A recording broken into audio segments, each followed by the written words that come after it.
Marco Salvatore never imagined he'd be washing dishes in his own restaurant. The $60 million empire he'd built with blood and bullets had crumbled to this.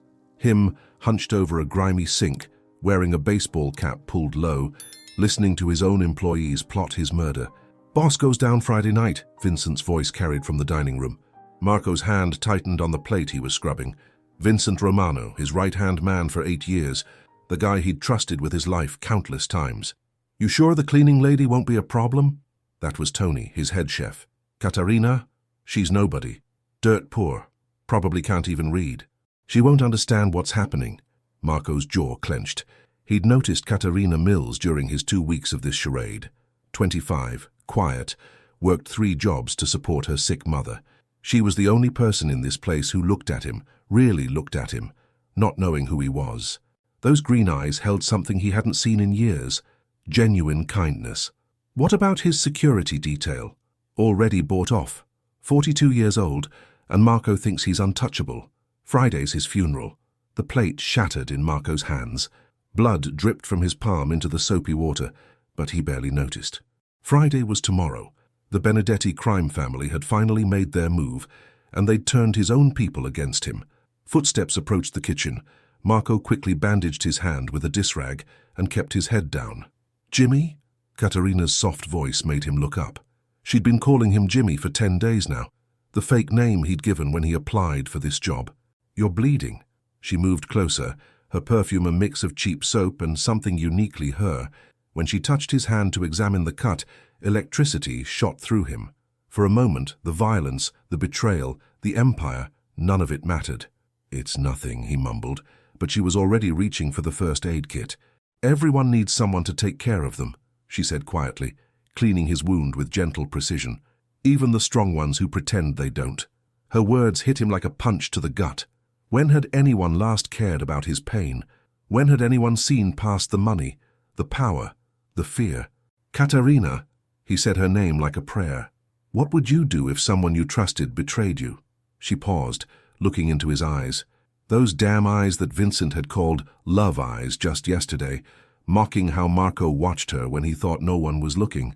"I'd remember that betrayal says more about them than about me," she said. "And I'd be grateful for the people who stayed loyal. What if there was no one left?" "There's always someone." She smiled, finishing the bandage. "Sometimes they're right in front of you, disguised as something else." Marco's phone buzzed. "Vincent. Jimmy working late again? Guy's too eager. Might be a problem." Marco's blood ran cold. They suspected him. "Katarina," he said urgently, "tomorrow night don't come to work. Take your mother and go visit family, somewhere far away." "Why? Did I do something wrong?" "No, sweetheart. You did everything right, that's the problem." Before she could ask more questions, Vincent appeared in the doorway. "Jimmy, boss wants the kitchen spotless tonight, big day tomorrow." Marco nodded, not trusting his voice. Vincent's hand rested on his jacket, right where Marco knew he kept his gun. As Vincent left, Marco made a decision that would change everything. Tomorrow night, they expected to murder a mafia boss. Instead, they'd face Marco Salvatore at his most dangerous, a man with nothing left to lose except the one person who'd shown him what love looked like. He watched Katarina gathering her things, humming softly as she worked. She had no idea she'd just become both his salvation and his greatest vulnerability in a war that would drench the streets of Chicago in blood. Details 2. Marco arrived at Salvatore's at 4 a.m., 3 hours before anyone else. The November Chicago wind cut through his borrowed jacket as he picked the lock of his own restaurant, a skill he hadn't used since his street days 20 years ago. The dining room felt different in the darkness. This place had been his pride, his legitimate front, his gift to the community. Now it was a trap, and he was walking straight into it. He moved through the shadows, checking every corner, every hiding spot. In his office, formerly his office, he found Vincent's real plans. Not just his murder, but a complete takeover. The Benedetti family had been planning this for months, buying off his lieutenants one by one. The restaurant was just the beginning. "Jesus," he whispered, reading the documents. They planned to kill him, take over his territory, and frame him for the murder of a federal judge. It was brilliant and brutal, exactly the kind of plan he would have crafted himself. A key turned in the front door. Marco quickly returned everything to its place and slipped into the kitchen, starting his prep work like the good little dishwasher he was supposed to be. Katerina entered through the back door at 6 a.m. sharp, just like always. Today she wore a blue sweater that matched her eyes, and for a moment Marco forgot how to breathe. "Morning, Jimmy," she said, hanging up her coat. "How's the hand?" "Better, thanks to you." She smiled, that radiant expression that lit up the room. As she began her morning routine, Marco watched her move with quiet efficiency. She cared for this place like it was her own. Straightening chairs, watering the small plants she'd added to brighten the windowsills. "Katerina," he said carefully, "tell me about your family." "Not much to tell. Mom's all I have left. Dad died when I was 16. Heart attack. Mom got sick a year later, lupus, that's why I work 3 jobs. She shrugged like it was nothing, but Marco heard the exhaustion in her voice. "Medical bills?" 200,000 and counting. But we manage. Her chin lifted with quiet pride. "We don't take charity." Marco's chest tightened. Here he was, sitting on millions, and this angel was drowning in debt because she had too much integrity to ask for help. What if someone wanted to help? Anonymously. She stopped cleaning and looked at him sharply. "Jimmy, you're sweet, but you make minimum wage washing dishes. Don't worry about us." Before he could respond, Vincent walked in with Tony and 2 men Marco didn't recognize. Muscle from the look of them. "Look." "Morning, Jimmy," Vincent said cheerfully. "Big crowd expected tonight. Hope you're ready for a long shift." "Always ready," Marco replied, keeping his voice steady. "That's what I like to hear. Hey, you notice anything strange lately? Anyone asking questions about the boss?" Marco's pulse quickened. "This was a test." "Can't say I have. I just wash dishes and mind my business." "Smart man." Vincent clapped him on the shoulder, and Marco fought every instinct not to snap his neck right there. "Keep it that way." After they left, Katerina moved closer. "Jimmy, those men scare me, especially Vincent. Especially. He looks at me like..." She shivered. "Like what?" "Like I'm something he wants to own. Last week he cornered me in the storage room, said I should be nicer to him if I wanted to keep this job." Rage exploded in Marco's chest. Vincent had touched her, threatened her. In his restaurant, his territory, with his money paying both their salaries. "Did he hurt you?" "No, but Jimmy..." She looked around nervously. "I think something bad is going to happen tonight. I heard them talking about taking care of the boss permanently. Mr. Salvatore might be a criminal, but he's always been fair to us. He pays above minimum wage, offers health insurance. These new guys, they'll destroy everything." Marco stared at her. She was defending him without knowing it was him. This woman, who had every reason to hate men like him, was worried about his welfare. "What if I told you the boss wasn't really a bad man?" he asked quietly. "I'd say you don't know what you're talking about," she said with a sad smile. "But I'd also say that sometimes good people get trapped in bad situations. Maybe they started with good intentions and got lost along the way." Her words hit him like a physical blow. How did she see so clearly what he'd spent 20 years trying to hide from himself? "Katerina, tonight when you leave, I want you to take this." He pressed a piece of paper into her hand. "It's my cousin's address in Milwaukee. If anything happens to me, go there. Tell him Jimmy sent you." "Jimmy, you're scaring me. Promise me." She looked into his eyes for a long moment. "Only if you promise me something too. Anything. Don't do anything stupid. Whatever's happening tonight, don't try to be a hero. Heroes die young and..." She blushed. "And I'd miss washing dishes with you." Marco's heart stopped. This incredible woman cared about him. Not Marco Salvatore, the crime boss. Not the man with blood on his hands and millions in the bank. She cared about Jimmy, the dishwasher who made her laugh and treated her with respect. As she walked away to start her rounds, Marco made another decision. Tonight, he wouldn't just survive Vincent's betrayal. He'd make sure Katerina never had to worry about money, or Vincent, or anyone ever again. But first, he had to live through the next 12 hours. Theasulurafii. 3. By noon, the restaurant buzzed with fake normalcy. Marco noticed everything from his position at the dish station, the way Vincent kept checking his watch, how Tony had positioned new servers who all had the bulge of concealed weapons, the nervous energy crackling through the air. They thought they were so smart, so careful. They had no idea they were planning a murder in front of their intended victim. "Jimmy," Vincent called out, "need you to stay late tonight for a deep clean. Big inspection tomorrow." "Sure thing, Mr. Romano," Marco replied, playing his part perfectly. Katerina caught his eye from across the room and mouthed, "Be careful." The concern in her expression made his chest tight. When had anyone last worried about his safety?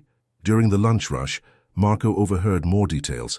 The hit was scheduled for 9 p.m., right after the restaurant closed. They'd lure him back with a fake emergency. Then Vincent would put a bullet in his head and dump the body in Lake Michigan.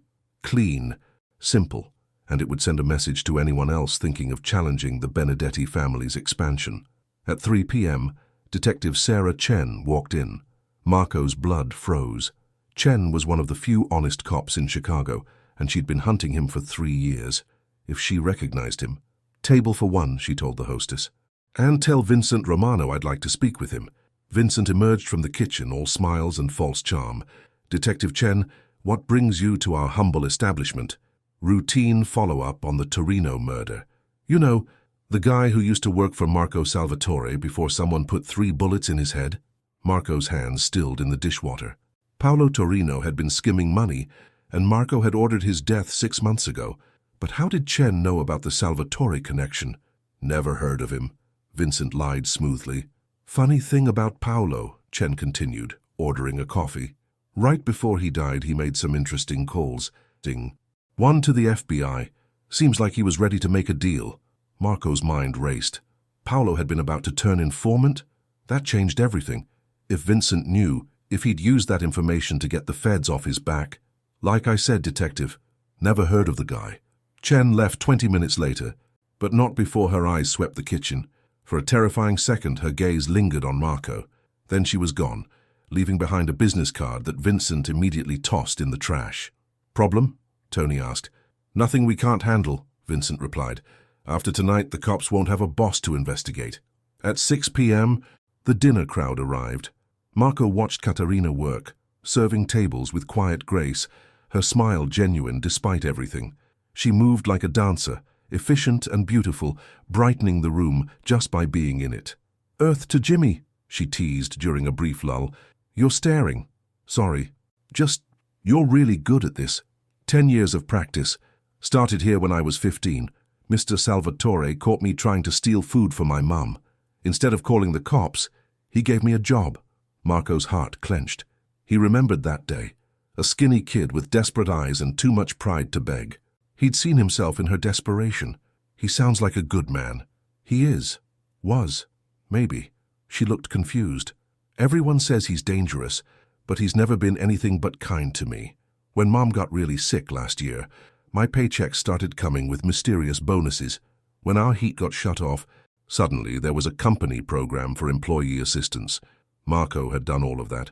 Quietly, carefully, making sure she never knew it came from him personally. Watching her struggle had been unbearable. "What if he's not really gone?" Marco asked quietly. "What do you mean? What if he's closer than everyone thinks?" She studied his face intently. "Jimmy, there's something different about you. The way you move, the way you watch everything. You're not really a dishwasher, are you?" Panic shot through him. "I don't know what you mean." "Your hands." She reached for his bandaged palm. "These aren't working man's hands. And yesterday, when Vincent threatened you, I saw something in your eyes. Something dangerous." Before Marco could respond, Vincent appeared. "Katerina, sweetheart, why don't you head home early tonight? We've got this handled." "But I haven't finished." "I insist." Vincent's smile didn't reach his eyes. "Pretty girl like you shouldn't be out too late." Marco's blood boiled. Vincent was clearing the field, removing witnesses, but it also meant Katerina would be safe. "Go," Marco said quietly. "Please." She looked between them, sensing the undercurrents. "Jimmy, come with me. We can go get coffee, talk about whatever's really going on." "I can't." He met her eyes, trying to pour everything he couldn't say into that look. "But Katerina, remember what I said about my cousin in Milwaukee? You're scaring me again." "Good. Stay scared until tomorrow. Then everything will be different." She gathered her things reluctantly, pausing at the kitchen door. "Jimmy?" "Yeah?" "Whatever your real name is, whoever you really are, be careful tonight." As she disappeared into the night, Marco felt something crack inside his chest. She'd figured it out, or at least part of it, and she'd tried to save him anyway. At 8:45 p.m., Vincent locked the front door and flipped the sign to closed. The restaurant emptied except for Vincent, Tony, and 4 armed men Marco didn't recognize. "Time to make that call," Vincent said, pulling out his phone. Marco listened as Vincent dialed a number he knew by heart, his private cell. "Boss? Yeah, we got a problem at the restaurant. Someone broke into your office. You need to get down here right away. The trap was set. In 15 minutes, they expected Marco Salvatore to walk through that door. Instead, Jimmy the dishwasher was about to show them what 20 years in the Chicago underworld really looked like. As Marco dried his hands on his apron for the last time, he smiled. These idiots had brought guns to a fight with the devil himself, and they had no idea he'd been sitting right here the whole time. 4. Marco moved through the restaurant's basement like a ghost, muscle memory guiding him through passages he'd had built years ago. The hidden tunnels connected his office to 3 different buildings, insurance policies he'd hoped never to use. Upstairs, Vincent and his crew waited in the dark, weapons drawn, confident in their trap. They had no idea their target was already in the building, armed with knowledge of every secret, every weakness, every hidden advantage this place offered. Through the ventilation system, Marco could hear them talking. "Boss is late," one of the gunmen said nervously. "He'll come," Vincent replied. "Arrogant bastard can't resist investigating a threat to his precious restaurant." "What about the dishwasher?" Kid seemed jumpy. Marco's blood chilled. He'd underestimated them. "Jimmy's fine," Tony said. "Just some drifter who needed work." "But Vincent's right. We should have checked him out better. Something felt off about him." "Too late now," Vincent said. "After we handle Salvatore, we clean house. No witnesses, no loose ends." They were planning to kill him anyway. Marco's hands clenched into fists. These bastards would have murdered Katerina just to tie up loose ends. A car pulled up outside.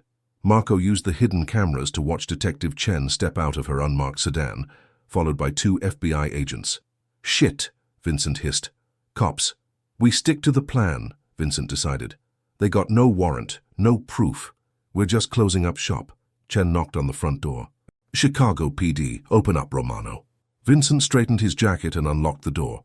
"Detective Chen twice in one day? I'm flattered." "Cut the crap, Vincent. We know Salvatore's coming here tonight." Marco's mind raced. How did Chen know? Then it hit him. They'd been watching Vincent, not him. The feds were closing in on the conspiracy.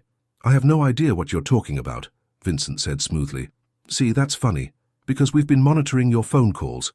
Something about a break-in that requires the boss's immediate attention." Vincent's face went pale. "I want a lawyer." "You'll need one." "But first, where's Marco Salvatore?" "Dead, for all I know. Haven't seen him in 2 weeks." Chen pushed past him into the restaurant. "Funny, because his car was spotted 2 blocks from here an hour ago." Marco smiled grimly. Chen was bluffing, but she was good at it. Vincent was sweating now, his carefully laid plans crumbling. "Search the place," Chen ordered her back up. Marco had minutes before they found his hiding spot. Time to make his move. He slipped through the tunnel to his office, retrieved the backup files he kept in his wall safe, evidence of every dirty deal, every bribe, every murder contract Vincent had been part of. Then he moved to his final position. At exactly 10 p.m., Marco Salvatore stepped out of the kitchen into the dining room. "Looking for me, Vincent?" The effect was instantaneous. Vincent's gun appeared in his hand. The other gunmen spun toward Marco, and Detective Chen dove for cover behind an overturned table. "Marco fucking Salvatore," Vincent breathed. "You clever son of a bitch." "Jimmy the dishwasher sends his regards," Marco said conversationally. "Did you really think I'd gotten soft enough to fall for this amateur hour bullshit?" "You're dead anyway," Vincent snarled. "Benedetti's got contracts out on you with every family from New York to Vegas." "Benedetti's been dead for 3 days," Marco said calmly. "Car bomb outside his mistress's apartment. Terrible tragedy." Vincent's face went white. "You're lying. Check your phone. Should be hitting the news feeds about now." As Vincent fumbled for his phone, Marco continued. "See? While you were playing dress-up and planning my funeral, I was busy eliminating the competition. Benedetti, his top 3 lieutenants, and the dirty FBI agents who were feeding him information. That's impossible. You've been washing dishes. From 6 a.m. to 6 p.m., sure, but nights are for more interesting work." Marco's smile was cold as winter. "You want to know the beautiful part? I recorded every conversation you idiots had in this place. Every plan, every name, every dirty detail." Chen's voice cut through the tension. "Marco Salvatore, you're under arrest." "Actually, Detective, I don't think so." Marco tossed a flash drive onto a nearby table. "Everything you need to clean up this mess is right there. Vincent Romano, conspiracy to commit murder. Tony Benedetti, racketeering. The 4 gentlemen with guns, various weapons charges. What about you?" Chen demanded, gun trained on him. Me? I'm just a dishwasher who quit his job tonight. Marco smiled. Very messy kitchen, this place. Not up to my standards. Vincent raised his gun. You're not walking out of here. Vincent, Marco said sadly. How you always were too stupid to know when you were beaten. The lights went out. In the darkness that followed, Marco moved like the predator he'd always been. By the time Chen's backup arrived with floodlights, Vincent and 2 of his men were unconscious. One was crying for his mother, and Marco Salvatore had vanished into the Chicago night. But not before leaving one final gift on the bar. A cashier's check for $250,000 made out to Katerina Mills, with a note in Jimmy's handwriting. For your mother's medical bills. Some debts should never burden angels. Detective Chen found the check and note, along with a business card for the best lupus specialist in the Midwest. She looked around the empty restaurant, shaking her head. Son of a bitch, she muttered. He really was washing dishes this whole time. 2 miles away, Marco sat in his car outside Katerina's apartment building, watching her kitchen window. She was safe, she was free, and she'd never have to worry about money again. But she also thought Jimmy the dishwasher was probably dead, and Marco Salvatore was back to being the monster everyone expected him to be. Some prices, he realized, were almost too high to pay. 5. 3 days later, Marco stood in the shadows across from Katerina's apartment building, watching her leave for work.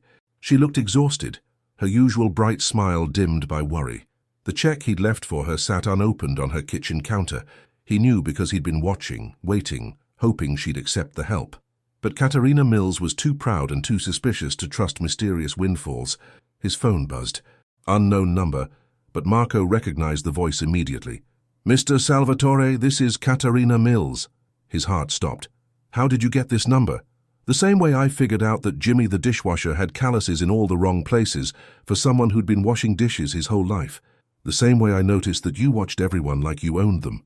The same way I knew you were too smart, too careful, too dangerous to be what you pretended to be. Marco closed his eyes. Katerina, is that even your real name? The man I thought I was falling for? The pain in her voice cut him deeper than any bullet ever had. Jimmy was real, everything I felt. Everything I said to you, that was real. But you lied about everything else. Yes. A long pause. When she spoke again, her voice was steady but cold. The news says Vincent Romano tried to murder you. They say you've been washing dishes in your own restaurant for 2 weeks. That's right. They also say you killed 7 people in the last 3 days. Marco's jaw tightened. They were trying to kill me first. Is that supposed to make it better? No, he said quietly. Nothing makes it better. But Katerina, you have to understand. I understand perfectly. Her voice broke slightly. I understand that I fell in love with a lie. I understand that Jimmy never existed. And I understand that the man I thought I knew is actually a killer. I protected you. From problems you created. God, Marco, I defended you to Jimmy. I told him I thought you might not be as bad as everyone said. What kind of sick game were you playing? It wasn't a game. Marco's voice turned rough. Nothing about what I felt for you was a game. How can I believe anything you say? Because I'm telling you the truth now. Because I could have disappeared, let you think Jimmy was dead, let you move on. But I can't let you go, Katerina. Not when you're the only real thing that's happened to me in 20 years. Another pause. Where are you? Marco looked up at her building, at the window where she stood talking on the phone. Closer than you think. She moved to the window, scanning the street. When her eyes found his car, she went very still. You've been watching me, protecting you. Vincent had friends, people who might want revenge. Or maybe you just can't stand the idea that someone doesn't want to be part of your world. The accusation hit home because part of it was true. Marco had spent 3 days telling himself he was keeping her safe, but really he'd been torturing himself, watching the life he could never have. The money, she said. The check for my mother's medical bills. It's clean money, legal investments. Nothing connected to anything illegal. I can't take it. Your mother needs treatment. We'll find another way. We always have. Katerina, please, let me help you. Help me? You want to help me? Her voice rose. Then leave me alone. Disappear. Go back to your world of violence and blood money and leave normal people out of it. The words were like acid on an open wound. Is that really what you want? Yes. But even through the phone, Marco could hear the lie, could see her leaning against the window, tears streaming down her face. I love you, he said simply. I know that doesn't change anything, doesn't make up for the lies or the danger or any of it. But it's true. Love? Her laugh was bitter. You don't even know me. You fell in love with some fantasy, some idea of innocence you could possess. No, Marco's voice was firm. I fell in love with a woman who works 3 jobs to pay her mother's medical bills, who waters plants in a restaurant that doesn't belong to her because she thinks it needs beauty, who bandages a dishwasher's hand and treats him like he matters, who sees the good in people even when they can't see it themselves. Silence stretched between them. Marco watched her wiping her eyes, her free hand pressed against the glass. It doesn't matter, she whispered finally, even if what you felt was real, even if Jimmy was real. I can't be with someone who solves problems with murder. What if I walked away from all of it? Could you? Really? Marco thought about Vincent in federal custody, about the Benedetti family in ruins, about the power vacuum that would emerge in Chicago's underworld. Someone would fill it, someone probably worse than him. I don't know, he admitted. That's what I thought. Her voice was infinitely sad. Goodbye, Marco. Katerina, wait. But the line was dead, and Marco watched her disappear from the window. He sat in his car for another hour, memorizing every detail of her building, her neighborhood, her world. Tomorrow he'd leave Chicago, disappear into one of his safe houses, let the heat die down. But tonight, he'd allow himself this grief for a life he'd never be able to live. His phone rang again. This time the number was one he recognized, his lawyer. Marco, we have a problem. Katerina Mills was just taken from her apartment building. Black SUV, 3 men, professional job. Marco's world went white-hot with rage. Who? Best guess, Angelo Benedetti, Paolo's younger brother. Word is he wants to trade her for you. Marco was already starting his car, his mind shifting into the cold, precise mode that had kept him alive for 20 years. They'd taken his angel. They'd made this personal. Where? Old Warehouse District. Marco, it's obviously a trap. I know. Marco's voice was deadly calm. Get me everything you can on Angelo Benedetti, and call Detective Chen. Tell her she's about to have another crime scene to process. Marco, think about this. She doesn't want anything to do with you. Maybe this is the universe telling you to let her go. Wrong answer. Marco hung up and floored the accelerator. Angelo Benedetti had just made the last mistake of his life. He'd taken the only person in the world that Marco Salvatore truly loved, and for that, there would be no mercy, no negotiation, no survival. The dishwasher was gone. Now, they'd face the monster. 6. The Riverside warehouse squatted like a cancer on the Chicago waterfront, its broken windows reflecting the city lights like dead eyes. Marco approached on foot, having abandoned his car 6 blocks away. 20 years of survival instincts screamed that this was suicide, walking into an obvious trap to save a woman who'd told him she never wanted to see him again. He didn't care. Through his night vision scope, Marco counted 8 men positioned around the building. Angelo Benedetti was taking no chances. The youngest Benedetti brother had always been the smartest of the family, which made him infinitely more dangerous than his dead siblings. Marco's phone buzzed with a text. Come alone unarmed through the front door. Any tricks and your dishwasher girlfriend gets creative torture before she dies. Attached was a photo that made Marco's blood freeze.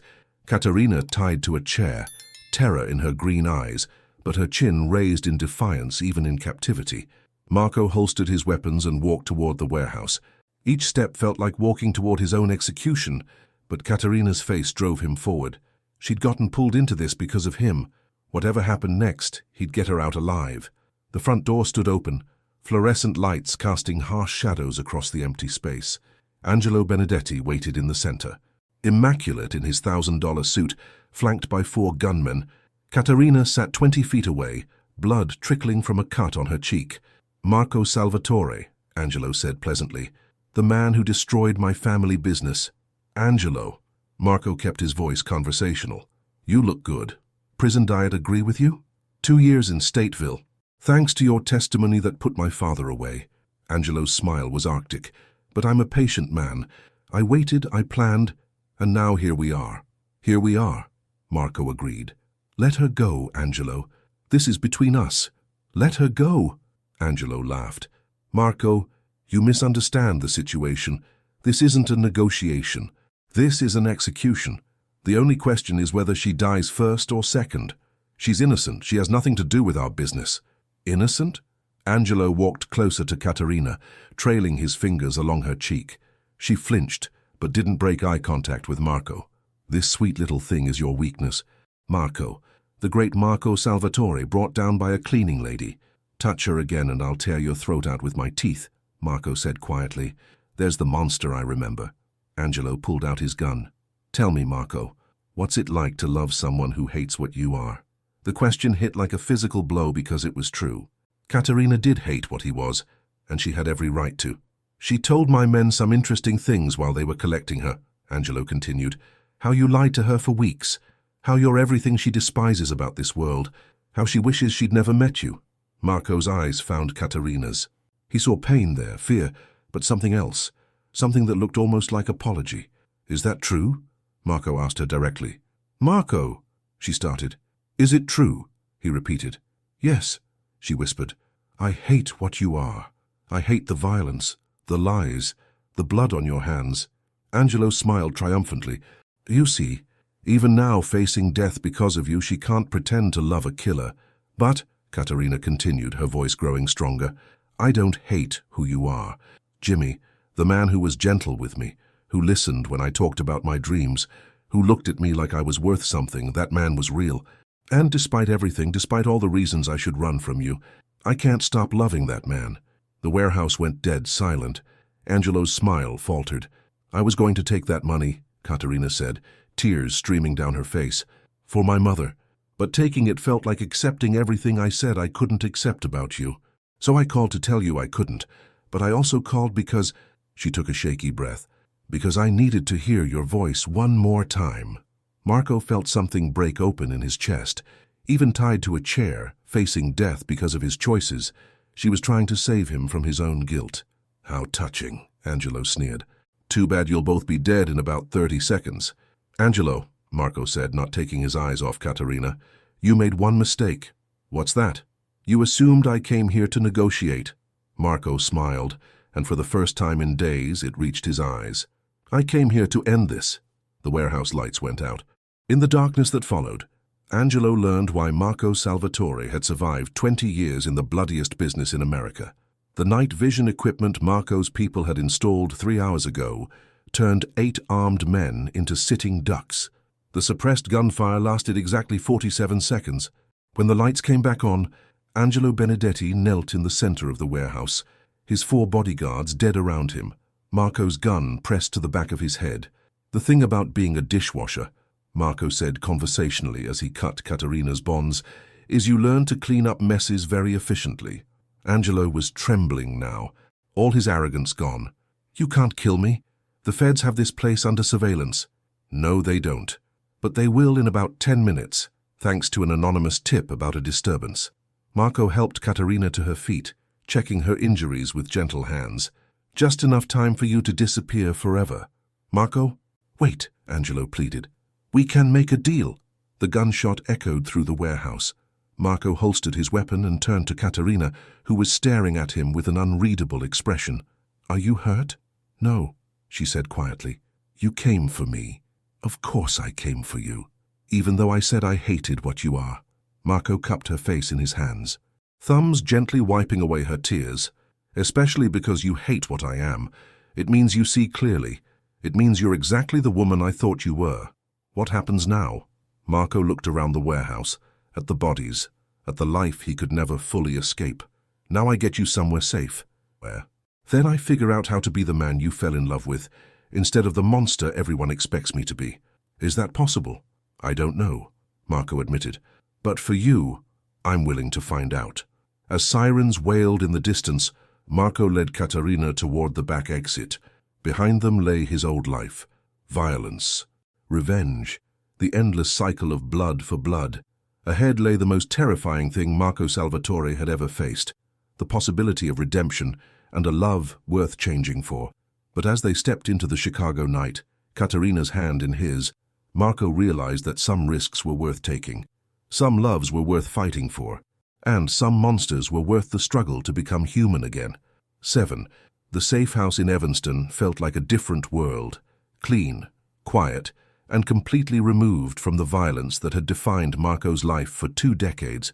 Katerina sat on the leather couch, a cup of tea cooling in her hands, staring out at Lake Michigan as dawn painted the sky pink and gold. Marco watched her from the kitchen, memorizing every detail, the way morning light caught the copper threads in her auburn hair, how she held herself with quiet dignity despite everything she'd endured, the small bandage on her cheek where Angelo had cut her, a reminder that his world would always bring danger to anyone he loved. "Your mother," he said finally. "We need to move her somewhere safe." "She's already gone." Katerina's voice was steady but tired. "I called her from the hospital, told her to go stay with my aunt in Oregon until this blows over." "Smart." Marco moved to sit across from her, close enough to help if she needed it, far enough to give her space. "Katerina, about what happened at the warehouse, you killed 4 men without hesitation," she interrupted. "Like it was nothing." "It wasn't nothing, but they were going to kill you. I wasn't going to let that happen." She finally looked at him, those green eyes searching his face. "How many people have you killed, Marco?" The question hung between them like a blade. Marco had been dreading it, knowing it would come, knowing his answer would probably end whatever chance they had. Directly, 12, including tonight. He met her gaze steadily. "Indirectly through orders I gave?" "Through maybe 30 more." Katerina flinched but didn't look away. "Do you regret it?" "Some of them. The ones who were just in the wrong place at the wrong time. The ones who didn't deserve it." Marco's voice was quiet but honest. "Others? No. They were monsters who hurt innocent people. The world is better without them. And you think that choice was yours to make?" "No. But someone had to make it and I had the power to do it." Marco leaned forward slightly. "Katerina, I'm not going to lie to you anymore. I'm not going to pretend I'm something I'm not. I've done terrible things. I've been a monster. But I've also protected this city from monsters worse than me. Like a dark angel," she said softly. "What?"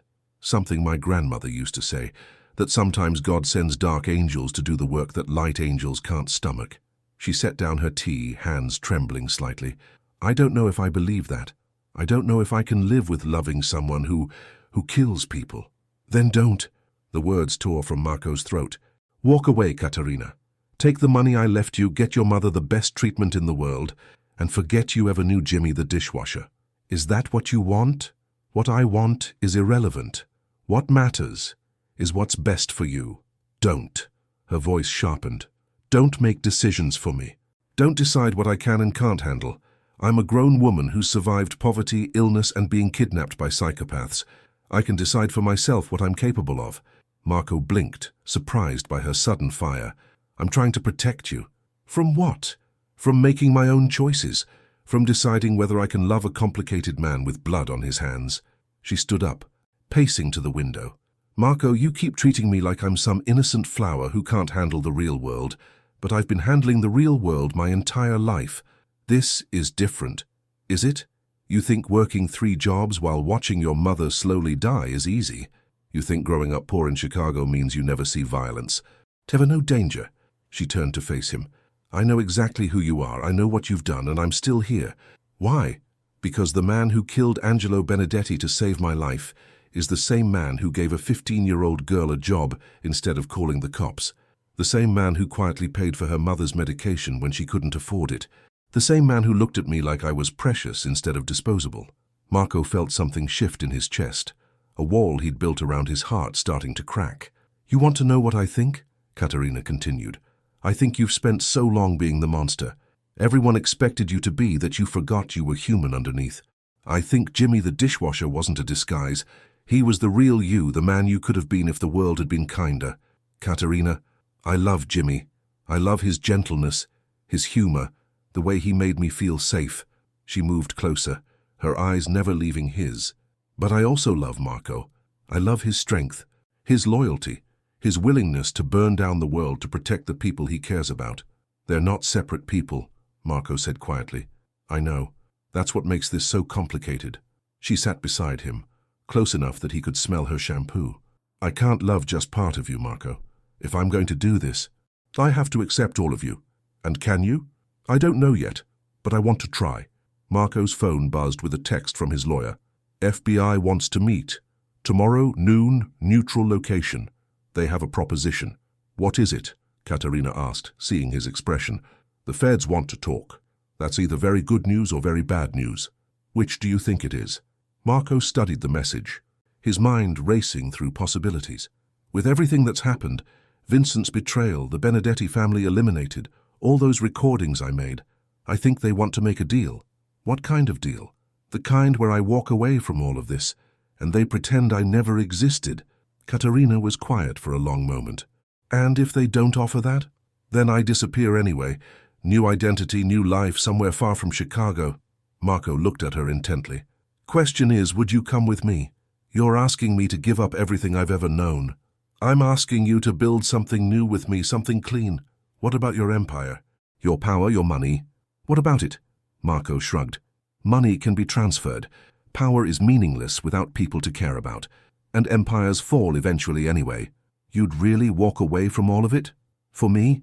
Katerina, Marco said softly, taking her hand.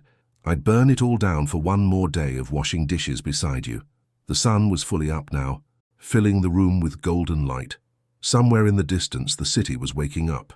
People going to work, kids heading to school, the normal rhythm of life that Marco had never been part of.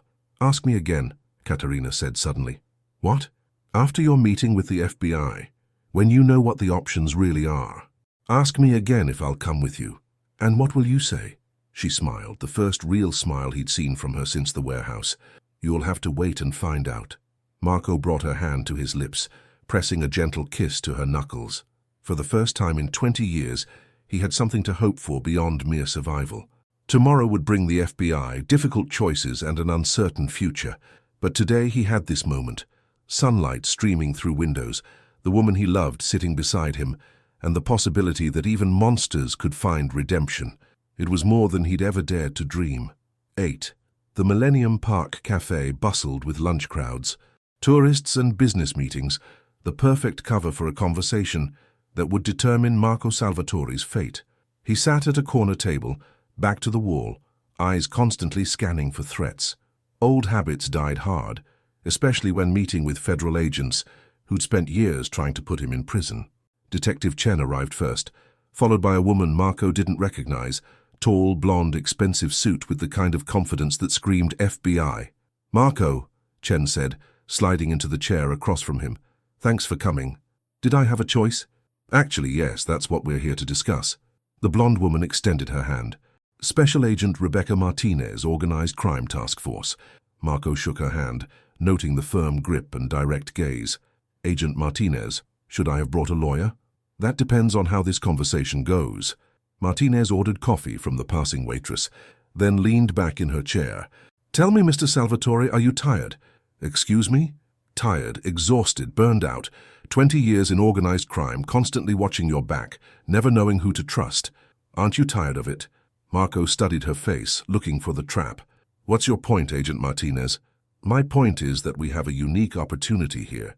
The Benedetti family is finished. Vincent Romano is facing federal racketeering charges. Your organization is in shambles, and you, she smiled slightly, you just rescued a civilian from kidnappers, then eliminated the kidnappers. Very heroic. Very illegal, you mean? That depends on your perspective. See, we've been listening to those recordings you made of Vincent and his crew. Very interesting stuff about police corruption, judicial bribes, contract killings, the kind of evidence that could clean up Chicago's organized crime problem for a generation. Chen leaned forward. Here's what we're thinking. Marco, you testify against the dirty cops and judges on those recordings. You provide evidence about the Benedetti family's operations. And in exchange, you disappear, Martinez said simply. New identity, new life, federal protection. Clean slate. Marco felt his pulse quicken. And my associates. The ones still alive get the chance to go legitimate or face prosecution. Your choice how much you want to help them make the right decision. What about my assets? Legitimately acquired assets. You keep them. Dirty money gets seized, but we're prepared to be reasonable about what constitutes legitimate. Martinez sipped her coffee. Face it, Mr. Salvatore. You're looking at spending the rest of your life running from enemies, or you can walk away clean and start over. There's a catch, Marco said. There's always a catch. The catch is that Marco Salvatore has to die, Chen said quietly. Publicly, permanently, completely. You can never come back to this life, never contact anyone from your old world, never be anything but the man we help you become. Marco thought about Katerina waiting in the safe house, about the question he'd promised to ask her again, about the life they might build together somewhere far from the blood and violence of Chicago. How long do I have to decide? 48 hours, Martinez said. After that, the offer expires and you go back to being a fugitive. And if I say no, then we'll see you in court. Eventually. Martinez stood up. But Marco, take the deal. You're one of the smart ones. Don't throw that away because of pride. After the agents left, Marco sat alone in the cafe, watching normal people live normal lives. A young couple sharing dessert at the next table, laughing at some private joke. An elderly man reading to a little girl who might be his granddaughter. A businesswoman on her phone, probably coordinating carpools and dinner plans. Simple lives, peaceful lives. Lives without bodyguards and bulletproof cars and the constant calculus of violence. His phone rang. Katerina. How did it go? They offered me a way out. New identity, federal protection, clean slate. That's good, right? It means Marco Salvatore has to die. Completely. Forever. Silence on the other end. Then, and Jimmy? Jimmy can live anywhere he wants, be anyone he wants, with anyone who'll have him. What did you tell them? That I need 48 hours to think about it. Marco stood up, leaving money on the table. But really, I need to know if you meant what you said yesterday, about trying to love all of me. Because this would be your chance to get out, to be someone new. Because this would be our chance. Together, if you want it. Another pause. Come home, Marco. We'll figure it out together. Home. She'd called the safe house home like they were already building something together. Marco smiled as he walked toward his car, feeling lighter than he had in years. But as he drove through the Chicago streets, he'd controlled for 2 decades, past restaurants and businesses that paid him tribute, past corners where he'd made his first deals and graveyards where his enemies rested. Marco felt the weight of everything he'd be leaving behind. Power, respect, fear. The only identity he'd ever known. Could he really walk away from it all? Could he become the kind of man who deserved someone like Katerina? More importantly, could he live with himself if he didn't try? The answer, he realized, was waiting for him in a safe house by the lake, in the arms of a woman who saw past the monster to the man he could still become. Marco pressed the accelerator and headed home. The safe house felt different when Marco returned, warmer, more alive. Katerina had been busy, he realized. Fresh flowers from the corner market sat on the kitchen table. The curtains were open, letting in afternoon sunlight. The smell of something delicious drifted from the oven. Smells like home, he said, finding her in the kitchen wearing one of his shirts over her jeans, flour dusting her hands. Chicken pot pie, my grandmother's recipe. She smiled, but he could see the tension in her shoulders. I figured if we're going to have a life-changing conversation, we should do it over comfort food. Smart woman. Marco moved behind her, wrapping his arms around her waist, breathing in the scent of her hair. I missed you. You were gone 3 hours. Felt longer. He kissed her neck softly. Katerina, about what the FBI offered.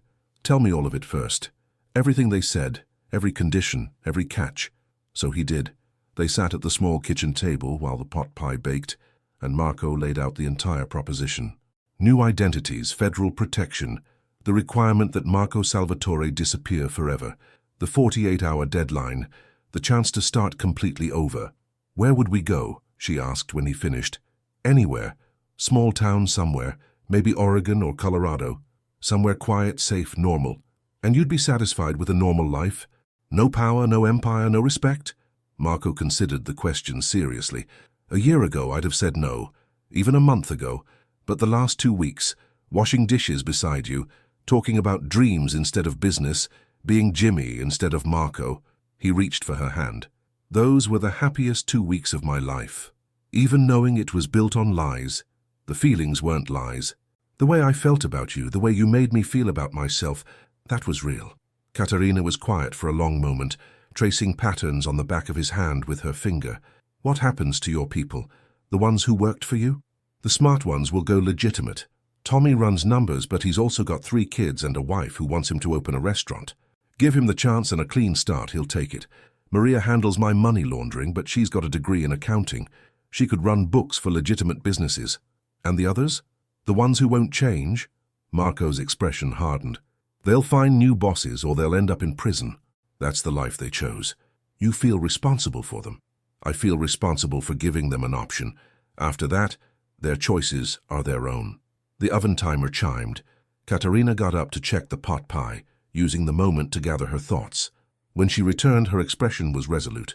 I have conditions, she said. Marco's heart stopped. Okay. First, we don't just disappear, we tell people. My aunt, your lawyer, the employees who matter. We give them a chance to prepare, to understand why we're leaving. That's dangerous. It's necessary. I won't just vanish from my mother's life without explanation. She's already lost my father. She can't think she's lost me too. Marco nodded slowly. We can work with the FBI on that. Limited contact, supervised, but possible. Second, we take the money you offered for my mother's medical bills, but we set up a fund for other families too. People who can't afford treatment. Kids who need surgery. Families like mine who are drowning in medical debt. A foundation, Marco said, understanding. Something legitimate. Something that does real good. Exactly. Your blood money becomes healing money. Marco felt something ease in his chest. Trust Katerina to find a way to transform his guilt into something beautiful. Third, and this is non-negotiable, she continued, her voice firm, you get therapy, real therapy, from someone who understands trauma and violence and PTSD. You don't just become Jimmy the dishwasher and pretend Marco Salvatore never existed. You deal with what you've done, what you've been through, what it's done to your soul. Katerina, no arguments. I love you, but I won't enable you. If we're going to build a life together, it has to be built on honesty and healing, not just geographic distance from your problems. Marco stared at her, amazed by her strength, her clarity, her absolute refusal to accept anything less than his complete transformation. You're asking me to become a completely different person. No, she said softly. I'm asking you to become the person you really are underneath all the armor and violence. I'm asking you to find Jimmy again and let him heal Marco's wounds. And if I can't, if I'm too damaged, too far gone, then we figure it out together. But you have to try, Marco, really try. Not just for me, but for yourself. Marco looked around the kitchen at the flowers she'd bought, the meals she'd cooked, the life she was offering him. Normal, peaceful, clean. Okay, he said finally. All of your conditions, yes. Even the therapy? Especially the therapy. If I'm going to deserve you, I need to deal with my demons. Katerina smiled, the first truly joyful expression he'd seen from her since the warehouse. So that's it? We're really doing this? We're really doing this. Marco stood up, pulling her into his arms. Jimmy and Katerina starting over somewhere new. What will you do? For work, I mean. Marco grinned. I was thinking about opening a restaurant. I hear I make a pretty good dishwasher. Katerina laughed, the sound filling the safe house with more warmth than any fire could provide. I love you, she said, reaching up to cup his face. Both of you, Jimmy and Marco. Jimmy and the monster and the man. I love you too, Marco whispered against her lips, more than I ever thought possible. Outside, Chicago hummed with its usual chaos, sirens and traffic, and the endless pulse of a city that never slept. But inside their temporary sanctuary, Marco Salvatore and Katerina Mills planned a future neither of them had ever dared to imagine. Tomorrow he would call Agent Martinez and accept the deal. Tomorrow they would begin the complicated process of leaving their old lives behind, but tonight they had pot pie and promises, hope and each other. It was more than enough. 10. Everything changed with a single phone call at 3 a.m. Marco jolted awake to his secure phone buzzing insistently. Beside him, Katerina stirred but didn't wake. 6 months of sharing a bed had taught her to sleep through his emergency calls, though this felt different somehow. Yeah, Marco answered quietly, slipping out of bed and into the hallway. Boss, we got a problem. It was Tommy Marconi, his voice tight with fear. Big problem. I told you not to call me boss anymore, Tommy. That life is over. Not anymore, it ain't. Vincent Romano escaped federal custody 2 hours ago. Killed a guard and 2 marshals on his way out. Marco's blood turned to ice. Vincent had been locked up tight, facing 30 to life on racketeering charges. There was no way he should have been able to escape unless... Who helped him? That's the thing, boss. Word on the street is he's got new backing. Big money, serious firepower. And he's saying you're a dead man for betraying the family. Marco closed his eyes, feeling the careful life he and Katerina had been building start to crumble. They'd been so close. Just 2 more weeks until their new identities were finalized, until they could disappear completely. What else? He hit 3 of your old safe houses tonight, looking for you, tortured Mickey Torino for an hour before putting a bullet in his head. Vincent's lost his mind, boss. He's killing anyone who ever worked for you. Casualties. Mickey's dead. Danny Rivera's in the hospital. They got to him at his daughter's wedding. And boss, Tommy's voice cracked. They took Maria. Marco's jaw clenched. Maria Santos had been his accountant for 8 years, a grandmother who'd helped dozens of young people get legitimate jobs and stay out of the life. She was innocent, harmless, and Vincent had taken her purely to send a message. Where? Don't know yet, but he's going to call you. Probably wants to trade her for you. Marco looked back toward the bedroom where Katerina slept peacefully, unaware that their future had just been torn apart. They'd been living as John and Kate Williams for 2 months now, renting a small house in Evanston, planning their move to Oregon. Katerina had been taking business classes, planning to help run their legitimate restaurant. He'd been seeing Dr. Patricia Reeves twice a week, slowly learning to process 20 years of violence and guilt. For the first time in his adult life, Marco had been happy. Tommy, listen to me carefully. You and the others, go to ground. Use the emergency protocols. Get your families to safety. This isn't your fight anymore. Boss, you can't face Vincent alone. He's got at least 20 guys, professional hitters from Detroit. I'm not the same man I was 6 months ago, Tommy. I can't ask anyone else to die for me. What about your lady? She gonna be safe? Marco looked toward the bedroom again. I'm going to make sure of it. Boss, Tommy, take care of your family. That's an order.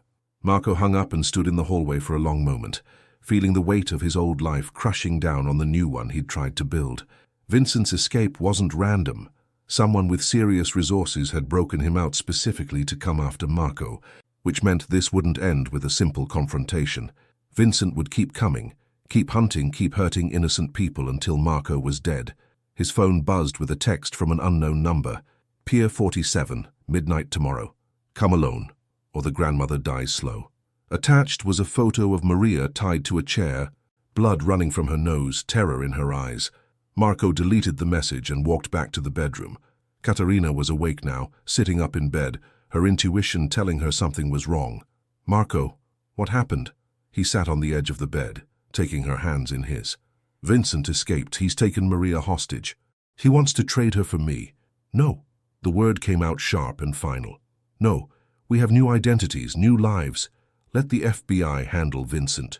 The FBI can't save Maria, and as long as Vincent's alive, he'll keep hunting. He'll keep hurting people I care about. People like you. So what are you saying? Marco met her eyes, seeing his own heartbreak reflected there. I'm saying I have to end this. Permanently. You promised me, Katerina said, her voice breaking. You promised we were done with the violence. I know, and I meant it. But Vincent is your past trying to drag you back down. She stood up, pacing away from him. This is exactly what I was afraid of. The moment your old life calls, you abandon everything we've built. I'm not abandoning anything. I'm protecting it. By getting yourself killed? By throwing away our future? By making sure you have a future. Marco stood, moving toward her, moving. Katerina, Vincent won't stop. Even if we disappear, even if we go to Oregon or Colorado or Timbuktu, he'll find us eventually.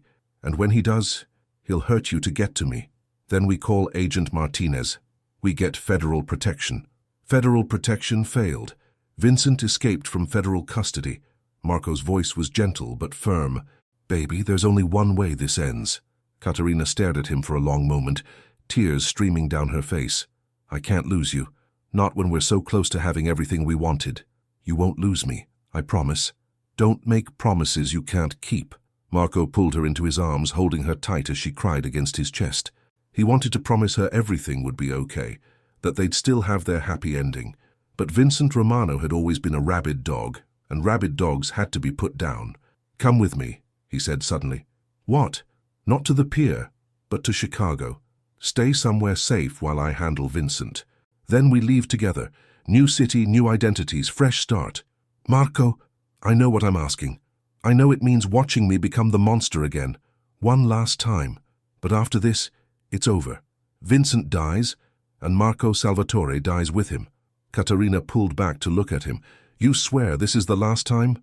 I swear on my love for you. One more night of violence, then a lifetime of peace.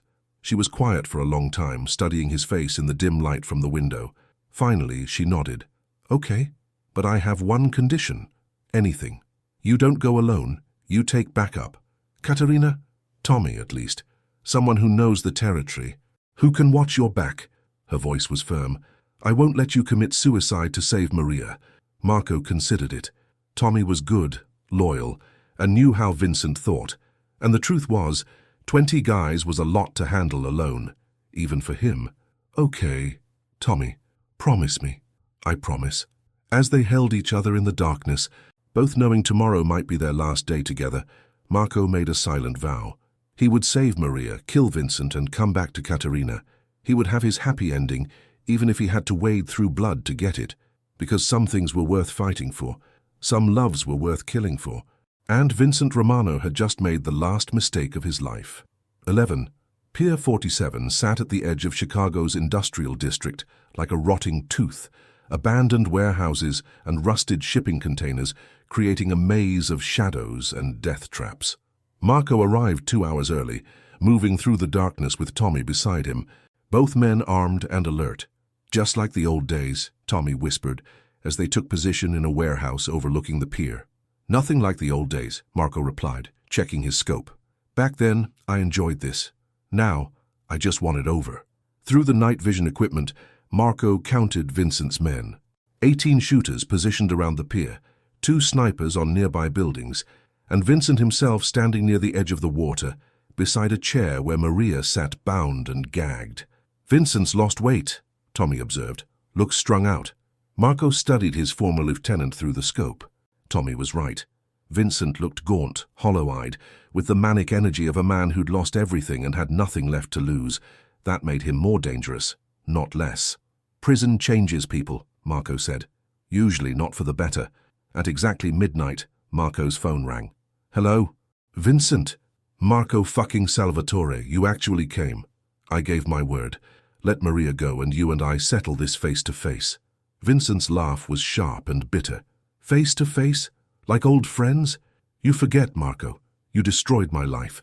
My family's dead. My connections are gone. I spent 6 months in federal prison because of you. You destroyed your own life when you decided to betray me. Betray you? Vincent's voice rose. I was trying to save us. The Benedettis were taking over whether we liked it or not. I was trying to negotiate the best deal possible. By selling me out. By being realistic. But you arrogant son of a bitch, you thought you were untouchable. Well, look around, Marco. This is where your arrogance got us. Marco watched Vincent pace beside Maria's chair, noting the way his former friend's hand shook as he gestured. Drugs, probably. Meth or cocaine, something to keep him sharp and angry. Here's my offer, Vincent continued. You come down here alone and I'll make it quick. 1 bullet, clean and simple. Maria lives and this ends. And if I refuse, then I start cutting pieces off the old lady and mailing them to your girlfriend. Yes, Marco, I know about Katerina Mills. Pretty little thing. Be a shame if something happened to her. Rage exploded in Marco's chest, but he kept his voice level. Touch her, and I'll make you beg for death. There's the Marco I remember. Still think you can control everything, don't you? Still think you're the apex predator. We'll find out. Marco hung up and turned to Tommy. When I give the signal, take out the snipers first, then work your way through the perimeter. What about you? I'm going to have a conversation with Vincent. Boss, this is suicide. Even if we get most of his guys, he's still got you outnumbered. Marco checked his weapons one final time. Tommy, you remember what I taught you about fighting. Don't fight fair, fight to win. Exactly. Vincent's expecting Marco Salvatore, the crime boss who always played by certain rules. Marco smiled, and for a moment Tommy saw something that made him shiver. He's about to meet someone very different. Marco moved through the warehouse complex like a ghost. 20 years of street fighting and survival instincts guiding him through the maze of steel and shadow. The therapy sessions with Dr. Reeves had taught him to understand his capacity for violence, but they hadn't diminished it. If anything, accepting what he was had made him more dangerous, not less. The first guard never saw him coming. Neither did the second or third. Marco moved in complete silence, eliminating Vincent's perimeter one by one, working his way toward the pier where Maria waited. Tommy's rifle spoke from across the water, the suppressed shots dropping the 2 snipers, Before they knew, they were under attack. Then the real dance began. Marco emerged from the shadows onto the pier with 4 of Vincent's men dead behind him, and the others scrambling to reposition. Vincent spun toward him, gun already drawn. "You always were dramatic, Marco. And you always were a coward, Vincent, hiding behind an old woman. This old woman was your weakness. Just like that cleaning lady is your weakness. You always cared too much about people, Marco. Made you soft." "Did it?" Marco smiled. "Let's find out." What happened next lasted exactly 97 seconds. Later, the police would find 18 bodies scattered across Pier 47, all of them Vincent's men. The pier itself looked like a war zone. Bullet holes in every surface, blood painting the concrete, the smell of cordite and death hanging in the air. When the shooting stopped, only 3 people remained alive: Maria Santos, Tommy Marconi, and Marco Salvatore. Vincent Romano's body floated face down in Lake Michigan, 3 bullets in his chest and a look of shocked disbelief frozen on his face. "Jesus, boss," Tommy breathed, looking around at the carnage. "I ain't never seen anything like that." Marco knelt beside Maria, cutting her bonds with gentle hands. "You okay, Maria?" "I'm fine, mijo," she said softly. "But are you okay?" Marco looked around at the destruction he'd wrought, feeling strangely empty. 6 months ago, this kind of violence would have given him a rush, a sense of power and control. Now it just felt like a job that needed doing. "I'm okay," he said finally. "It's over." His phone buzzed with a text from Katerina. "Coming home?" Marco typed back, "On my way." As sirens wailed in the distance, Marco and Tommy helped Maria to the car. By the time the police arrived, the pier was empty except for bodies and blood. 20 minutes later, Marco walked into the safe house where Katerina waited. She took one look at his face and pulled him into her arms. "It's done," she asked. "It's done. Vincent's dead, his crew is finished, and the threat is over. And you? Are you okay?" Marco thought about the question. Was he okay? He'd just killed 18 people in less than 2 minutes. He'd felt nothing while doing it, no pleasure or regret, just cold efficiency. 6 months of therapy hadn't made him a different person. It had just helped him understand who he really was. "I'm okay," he said finally. "Changed, but okay." "Changed how?" "I used to enjoy the violence. Tonight, I just wanted it over so I could come home to you." Katerina studied his face for a long moment, then kissed him softly. "That's progress. Is it enough?" "It's a start." As Marco held the woman he loved in the aftermath of the last battle he'd ever fight, he felt something settle in his chest. The past was finally dead and buried. Vincent was gone. His old organization was scattered to the winds, and Marco Salvatore could finally disappear forever. Tomorrow they'd call Agent Martinez and finalize their new identities. Tomorrow they'd start the next chapter of their lives. But tonight they had each other, and that was enough. 12. 1 year later, Jimmy Williams stood in the kitchen of the Second Chance Cafe, watching his wife arrange fresh flowers on the counter. The morning sun streamed through windows that looked out on the mountains of Boulder, Colorado, painting everything in shades of gold and possibility. "Table 6 wants to know if the apple pie is as good as it smells," Katerina called from the dining room. "Tell them it's better," Jimmy replied, pulling the pies from the oven. "Mrs. Henderson's grandmother's recipe." Mrs. Henderson was their neighbor, a 70-year-old retired teacher who'd taken one look at the young couple trying to start a restaurant and appointed herself their unofficial grandmother. She brought recipes, advice, and customers, never asking questions about their past or why they seemed to have unlimited funds for a couple in their 20s. The Second Chance Cafe had become exactly what Jimmy and Katerina had dreamed, a place where people felt welcome, where the food was made with love, and where everyone got the respect they deserved regardless of their story. They served everyone from university professors to construction workers to the homeless man who swept their front steps in exchange for breakfast. "Jimmy," called out Sarah, their afternoon waitress and a single mother putting herself through nursing school. "Your 2 o'clock appointment is here." Jimmy nodded, wiping his hands on his apron. Dr. Patricia Reeves had found him a new therapist in Boulder, Dr. Michael Cruz, who specialized in helping people transition from traumatic pasts to peaceful futures. The weekly sessions had become a cornerstone of Jimmy's new life, a safe space to process the man he'd been and the man he was becoming. "Back in an hour," he told Katerina, kissing her cheek as he passed. "Tell Dr. Cruz I said hello," she replied. "And remember, we're interviewing that new baker at 3. The drive to Dr. Cruz's office took Jimmy through downtown Boulder, past the university where Katerina was taking business classes part-time, past the medical center where Maria Santos now worked as a patient advocate after Jimmy had anonymously funded her nursing degree, past the community center where the Marco Salvatore Foundation quietly paid for cancer treatments, children's surgeries and medical bills for families who couldn't afford care. "How are you feeling about the anniversary?" Dr. Cruz asked when Jimmy settled into the familiar leather chair. "Strange. It doesn't feel like a year. Time moves differently when you're healing. Tell me about the dreams." Jimmy considered the question. The nightmares had stopped months ago, replaced by dreams about the restaurant, about Katerina, about the quiet life they'd built together. But recently he'd been dreaming about Chicago. Not the violence or the blood, but the people he'd left behind. "I dream about Tommy sometimes. Wonder if he made it out okay. If he opened that restaurant he always talked about. Do you regret not staying in touch?" "No. Clean breaks are cleaner, but I hope he's happy." "What about guilt? Any lingering feelings about the violence?"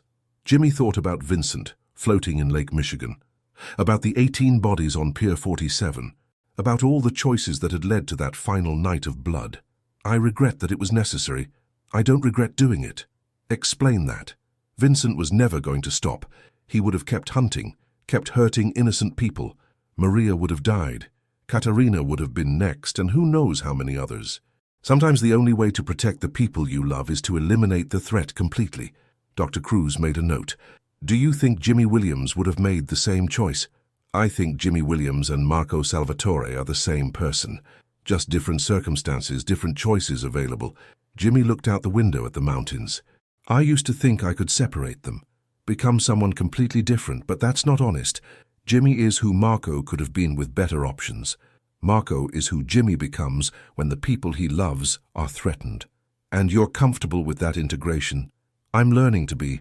Katerina loves both sides of me. She fell in love with Jimmy's gentleness and stayed for Marco's strength. The trick is knowing when each one is needed. "And what does Jimmy Williams need right now?" Jimmy smiled. "To get back to his restaurant and help his wife interview a baker." The session ended with Dr.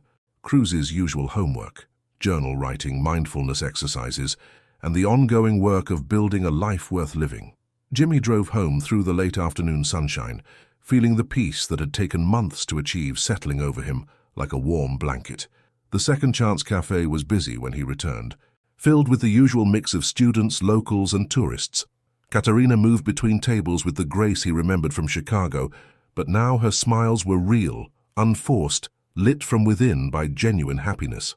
"How was the baker?" he asked, tying his apron back on. "Perfect. Maria Elena from Mexico City. Bakes bread that'll make you weep with joy. I hired her on the spot." Another success story for the Second Chance Cafe. Speaking of success stories, Katerina moved closer, her voice dropping to a whisper. "I have news. Good news or bad news? Depends on how you feel about adding a third person to our little family." Jimmy's hands stilled on his apron strings. "Katerina, I'm pregnant." Her smile was radiant, nervous, and completely beautiful. 8 weeks. I wanted to be sure before I told you." The world stopped. Jimmy felt his heart expand in his chest, felt tears spring to his eyes, felt a joy so pure and overwhelming that he couldn't speak. "Jimmy, say something." He pulled her into his arms, spinning her around the empty kitchen. I love you so much. Are you happy?" "Terrified and happy," she laughed. "We're going to be parents." "We're going to be parents," Jimmy repeated, the words feeling like a miracle on his tongue.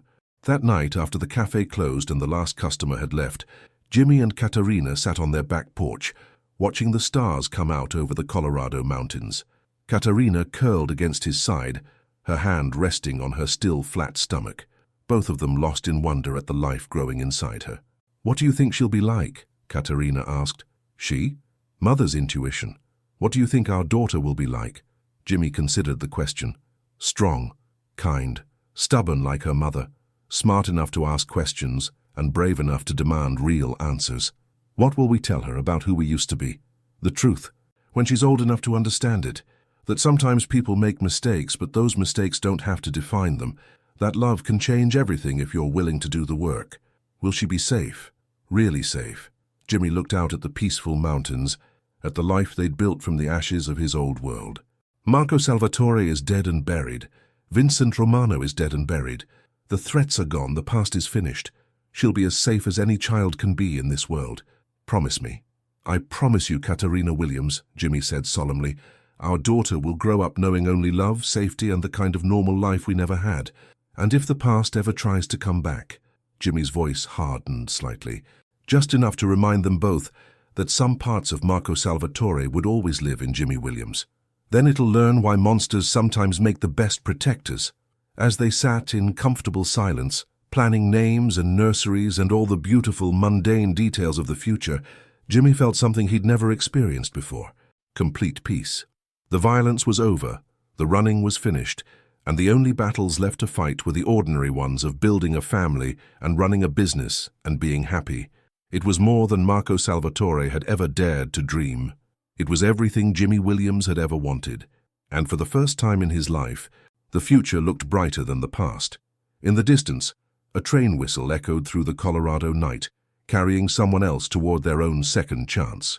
Jimmy Williams smiled, pulled his pregnant wife closer, and listened to the sound of hope rolling down the tracks toward tomorrow.